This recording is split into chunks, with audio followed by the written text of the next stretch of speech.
The upcoming video is all about the technical terms reinforcement and punishment. We are using reinforcement and punishment in order to modify the behavior from our dogs.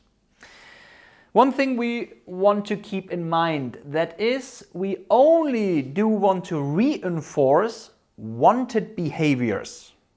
On the other hand, we only want to punish our dogs when they do something incorrect. So far, so good.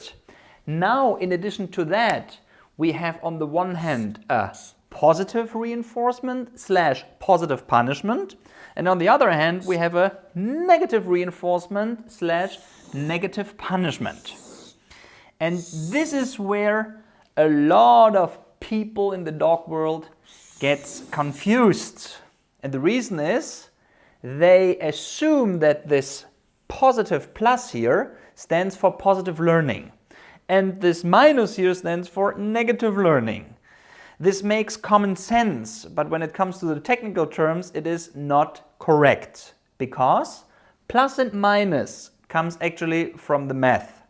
And here plus means I add something. Minus means I reduce something. So we want to keep in mind that we have a positive reinforcement, a negative reinforcement, a positive punishment, and a negative punishment. And now it's all about to get these things straight. Let's get started with positive reinforcements. You still have in mind that every behavior is supposed to be followed by a consequence in order to modify this behavior. And the same is of course true for these 4 quadrants. Positive reinforcement. We only want to reinforce our dog when he's doing something correct. An example for that. I ask my dog to sit and he is sitting. This is a wanted behavior. That means it must be reinforcement. And just because he is doing what I want, I reward him with a piece of food. With this piece of food I add. This is why the solution for that example is, it is positive reinforcement. Does it make sense so far? Or is it stupid? So far so clear? So, my dog does something and the consequence is he gets something. And of course, this should be something he desires. There is a saying which is, a donkey who is not thirsty, you cannot give water. Means, if you're interested in to teach your dog an exercise with food, and let's say you want to go to the training field at 5 o'clock, and he ate his entire food ration at 4 o'clock, then this isn't a great idea, right? So, your reward is supposed to be a reward. Another example, I ask my dog now to sit again, but he's not sitting. And because he's not sitting, I don't reward him with a piece of food. Let's go back to the whiteboard. We ask him to sit, he is not doing what we want. So it's definitely a punishment. The only thing what we have to decide now is it a positive or a negative punishment? The point that we did not reward him with a piece of food is minus. So the answer to that question is, it is negative punishment. The dog does not, and the consequence is no reward. We ignore it. Good. An example for negative reinforcement is the fasten your seatbelt system in your car. You get in the car, you forgot to fasten the seatbelt, and out of the sudden an annoying tone starts. Dig-a-ding, dig-a-ding, dig-a-ding, dig-a-ding, dig-a-ding. And it stops the second you buckle up. It is also a teaching part. The automobile industry, they try to teach you something, which is before you start the engine, you're supposed to buckle up. Back to the example. It's a reinforcement because it is a wanted behavior. In our dog's world, it could be, I want my dog to sit. The second I ask him to sit, I pull gentle on that leash. And this leash pressure stops when he sits. The reinforcement part is because he's doing what I want, and the negative minus reducing, I stop pulling. So, the dog does what I want. The dog does something, and we consider this leash pressure as a help in order to teach an exercise.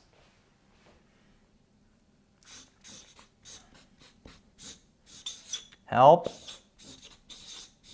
stops. So good so far. So far, so good. So last but not least, we have positive punishment. Positive punishment is so-called correction.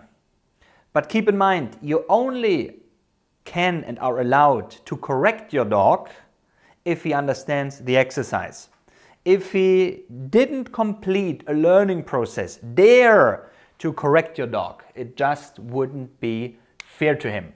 So, positive punishment / correction after the dog learned the exercise, but for some reasons he's not doing the exercise, he's not performing in the way you want him to do that.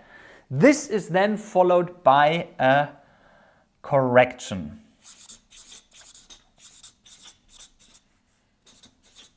Dog does not, and this leads to a correction. So all in all, when you have a closer look to the left side, reinforcement, all in all you have 100% of reinforcement. Reinforcement means you are going to teach your dog an exercise. And this is pretty much what we are doing in our double reinforcement system. We start first with negative reinforcement. This is whether the help with your manual contacts, which are your hands, or your leash pressure. Once the dog is performing, the first reinforcement is the help stops. And in addition to that, we add the other 50% of reinforcement, which is we mark the wanted behavior with a clicker and we add something. On the other hand, the very traditional way to teach a dog an exercise is people start with purely positive reinforcements, and as long as the dog performs, they reward the dog. The second the dog is not performing, in the teaching part, they just ignore it. They don't reward. Because at the end of the day, negative punishment is the consequence in positive learning for not doing. After several repetitions, after weeks, after months, purely positive training, sooner or later the dog will not perform, because positive learning works perfect until the motivation is higher than the distraction.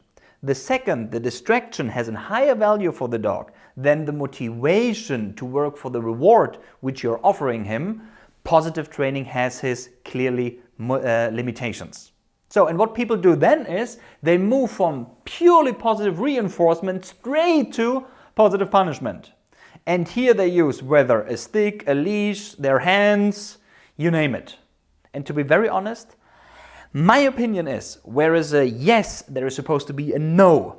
There is no doubt about it. But wouldn't it be fair to teach the dog up front what he's supposed to do when you use your stick, what he's supposed to do when you use your leash? Yes. And this is pretty much this what we are doing.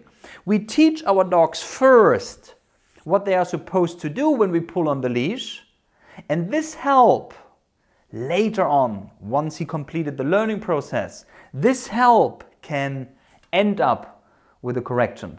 But then again, then the dog knows to 100% what he's supposed to do. Now you're probably wondering, hey, on the one hand you're talking about a help when it comes to the leash pressure, and on the other hand you're talking about a correction when it comes to the leash pressure. So what's the difference? It is at the end as simple as that. The difference from a help and a correction you will find in timing and dose.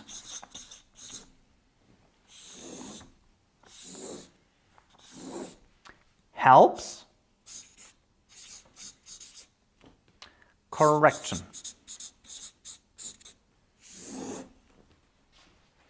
When it comes to timing and the help, I apply my gentle leash pressure simultaneously with my verbal cue, such as I ask him to sit, same time I will apply the leash pressure. So the timing from the help is same time. In comparison to the correction, here the dog learned already the exercise. Here the dog completed the learning process already. And for some reasons, he's just not performing. He's just not doing what I want him to do. And this means the timing for my correction comes after the dog is disobeying. Let's have a closer look to the dose of the correction. How hard or how high should the correction be? Yeah, it should as high that the dog says, you know what, I don't want to experience another correction. I usually compare this with an example from my youth when I was 4 or 5 years old. I stood in the kitchen with my mother, she was cooking, and she told me more than once, Tobias, do not touch the stove because it's hot. And I was like, of course. Boop. Yep, this was a quite high correction, and I can assure you I didn't need so many repetitions of that, and it still works today. Good. So the dose of the correction is high. In comparison to the dose from my help, here we had the definition as much as necessary and as little as possible. The dog is not supposed to be afraid of it. He shouldn't be scared of that leash pressure. It just should be annoying like a mosquito in the nights when you try to sleep. So let's sum that up. The difference between a help and a correction you will find in timing and dose. You want to apply your helps when you're going to teach your dog a new exercise. On the other hand, you want to apply your corrections if the dog knows the exercise to 100%, but he is just not performing, he's just not doing what you want. So let's have a look at an ordinary training. You are prepared with your clicker, you have your leash, and now it starts. You may ask your dog to sit, and he's sitting. So, whether you reward him now or not, it was good. Now you ask him to stand, and he is standing. And whether you reward him or not, he did a great job. Now you ask him to down, and for some reasons he is not downing. And now what happens is, it starts a conversation in between the big brain and the small brain. The big brain talks to the small brain, hey, did you realize the dog is not laying? Small brain to the big brain, hey, you're right. Big brain to the small brain, hey, how about we do something? Small brain to the big brain, yes, how about to apply some leash pressure? Big brain to the small one, great idea. So this is pretty much what you do then. The dog is not laying, and then people start to pull on the lead as long as the dog finally is in the down position. And everybody's happy. And I have seen this 100 million times. Not only with the down position. I saw it thousands of times with the out, for instance. The dog has the ball in his mouth. The handler asks him to out. The dog is not outing. The same communication in between big brain and small brain starts. And then it usually ends up that people use the leash. They pull, because this is what they've learned here. The second the dog opens the mouth, they stop the leash pressure. Can you see where I'm heading? I mean, let's face it. Out of the aspect of the dose, was I applied here? Was it more a help or was it a correction? Right, I pulled quite gently. This was a help. Out of the aspect from timing, was it now a help or a correction? When did I apply the leash pressure? With a command or? Right, I waited. Can you see? This is a problem. People are mixing helps and corrections. And then they're wondering and crying why it's not working. So, whether you